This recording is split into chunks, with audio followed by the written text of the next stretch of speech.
challenged our kids at the beginning of the week to do all the little things right off the field, and be great with our accountability. And when that happens, and you have a great week of preparation, and you come out and you play with great effort, and you play with great precision, challenge them to win the line of scrimmage and be physical on both sides of the ball. And we did that, and to win the turnover battle, which we did as well. So very excited for the kids, very excited for the program. It was a great team win today. Questions? Start with Steve. Coach, take us through decision to start Tommy today.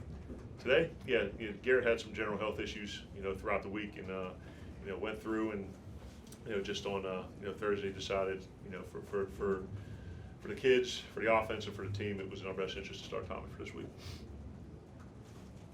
Joel? Is there anything concerned about long term with Garrett? I don't believe so, but we'll continue. We'll get him in on Sunday again and go from there. Tyler? With how good Tommy looked today, how much does that kind of complicate the quarterback situation going forward? Yeah, it hadn't been real easy.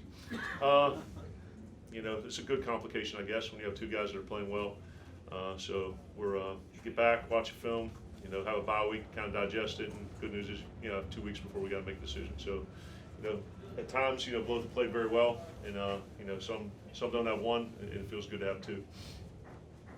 Ben? Coach, I think it was Garrett earlier this week said kind of that the offense goes as the run game goes. Today, obviously, it went. What can you say about Kylan and Nick Gibson also in the run very as well? Yeah, we said a bunch of times that the success of our offense is predicated on our ability to run the ball successfully. When that happens, teams have to support their run with secondary force, linebacker force, or pressure, and that creates one-on-ones on the perimeter and allows us to take some shots outfield. So I thought the guys did a great job, getting movement at the line of scrimmage and being physical. I thought the running backs did a great job running behind their pads, and I thought Tommy and the quarterbacks did a great job of making the correct decisions to get the ball to who we need to go to. Steve and Tyler.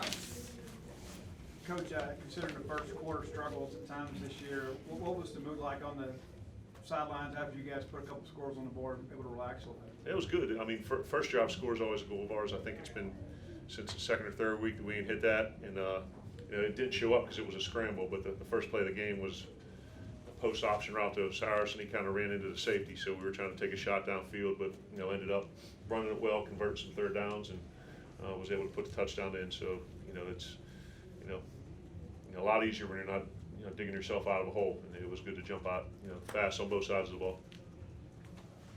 Tyler? When you named Garrett the starter a few weeks ago, you said that Tommy was going to be needed at some point. That came to fruition today. What was it like for you to see that, and then, like I said, to see him play that well too? Yeah, I mean, it's not coach speak. I mean, I view Tommy like a son, and I really do. And when we made the decision, ultimately, it hurt him, but it was in the best interest, of the offense and the team to move ahead with Garrett. But to his credit, he came in, didn't pout, didn't complain, didn't ask why. He understood, kept his head down and kept working. In the past 2 weeks, I think he's really been, as healthy as he's been since the beginning of the season. So, when he got his opportunity, it's always nice to see one of the good guys get rewarded. And Tommy Stevens is one of the good guys in college football. Joel and Steve. Now that you got it, just how relieving is it to kind of end that losing streak and then to just get a win and just kind of be able to take a breath a little bit? I guess in a certain respect it is, but in this conference and in Division I football in general, wins are so hard to come by, and we try to put the losses behind you and move ahead to the next game. So I guess in a general sense it is, but also happy that our kids have been able to maintain that singleness of focus and not carry some of those losses with us into the next week. Coach, you added some end-around action, some new wrinkles in that respect. Why did you think that would work, and why was it so successful? They play some man-free coverage and some zone with man components underneath it, and that we had run that play against LSU, I believe, earlier in the year off of a outside zone action. Today we were in off a power sucker, so we thought with as much of that scheme that we run, that we could get people running, east and west and create some misdirection and. Hit one with Colin. I guess the reverse didn't hit, but then hit another one, Colin. So, just thought it was a good element of misdirection. Ben and Logan. Coach, you get the pick six from Marcus Murphy. Obviously, he's been in and out of the That was lineup. awesome. But to get him into the lineup and making a difference with Willie as well, how much does that help just defensively? I mean, it's great to have Marcus Murphy on the field, and Willie Gay. It helps and it matters. So, before the game, we talked about each kid dedicating the game to somebody, and read a letter from Marcus to the team and. Dedicated it to his mom and his son. And if you have met, Marcus's mom, she's a wonderful, tremendous person. And for him to get a pick six in his first college start, play a very good game. You know, I'm sure she's looking down on him, smiling right now, and you know, I'm sure Marcus is proud to be able to dedicate that game to her, because I'm sure it meant a lot to him and to her. Just about everybody that was, you said that was questionable earlier in the week, either dressed out or got to play. How good was it to get those guys back? Yeah, Thomas Collins and his staff did a real nice job, because on Sunday when we went through, or Monday when we went through the injury report, I mean, we almost needed 2 pages for the first time. So, you know, the guys healed up, you know, did a great job, you know, with their training stuff, and you know, it was it was a pleasant surprise to have as many of them back as we did. Back left to Hunter. You mentioned that Marcus wrote a letter to the team just before the game. What does that do to the team? What did it change kind of the atmosphere, how they felt? Yeah, at the beginning of the week, I had all the kids, you know, write a letter and say why they played a game of football and who they would dedicate this game to, and we collected them and kind of read through a bunch of them.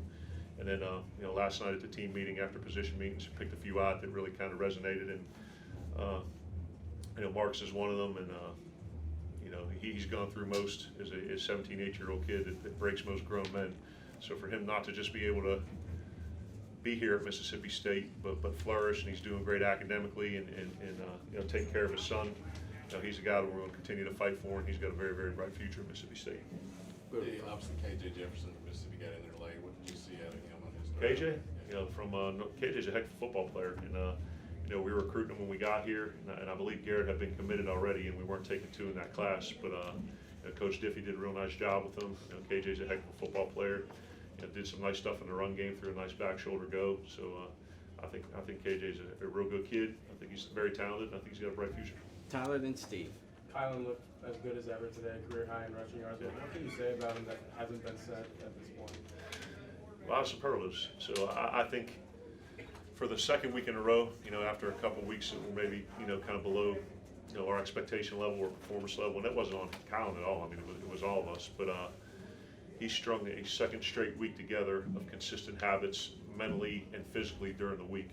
And I've continued to harp on him that the more you stay positive, the more you stay humble, the more you work during the week, and all those little things, you know, they're going to reap dividends on Saturdays. And he's had his 2 best weeks of preparation the last 2 weeks since we've been here, and that work's been justified on the field. Steve, then Ben. A lot of talk this week about the Y letters. So what's your Y, Coach? What was my why? I didn't write a why letter, but I did dedicate the game to my mom and my dad. And you know, I'm the youngest of 3. You know, they sacrificed to make sure that you know, my brother and sister and I didn't have to do the things they did. My dad worked in a steel mill for 35 years.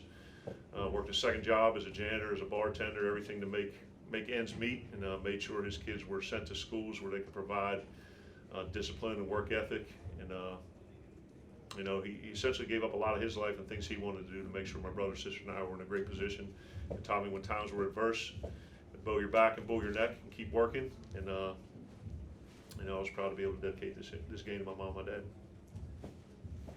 Ben. Coach, you talked about playing a full 60-minute football game. We talked at A&M last week that the second half was close to what you wanted. Do you feel like today was a 60-minute football game for you all? I think so. I mean, there's going to be spots like any coach or any staff where you go back and you want to correct some things, but you know, for the most part, I thought we jumped out fast. We talked about starting fast, and we did finish strong. You know, drove the drive out there. But you know, as coaches, we're always going to kind of linger and, you know, worry more about the things we need to correct than enjoy the things we did well. So, but I do think it was as close to a 60-minute complete game as we played this season. In starting fast, was there anything you felt like was different this week in practice? Or In practice, do you feel like there was any reason that y'all were able to jump out quickly? I think we converted some third downs, and I think even though we didn't convert it, we took a shot early, and I thought we had a really nice plan in the run game. And you know, Arkansas really presents some challenges from a front and a pressure standpoint, and I thought we had a pretty good beat on it. But you know, when you can, you know, lean on a run game, and you know, the guys are knocking people off the ball, and the running backs are you know, behind their pads, and I thought that was a good start.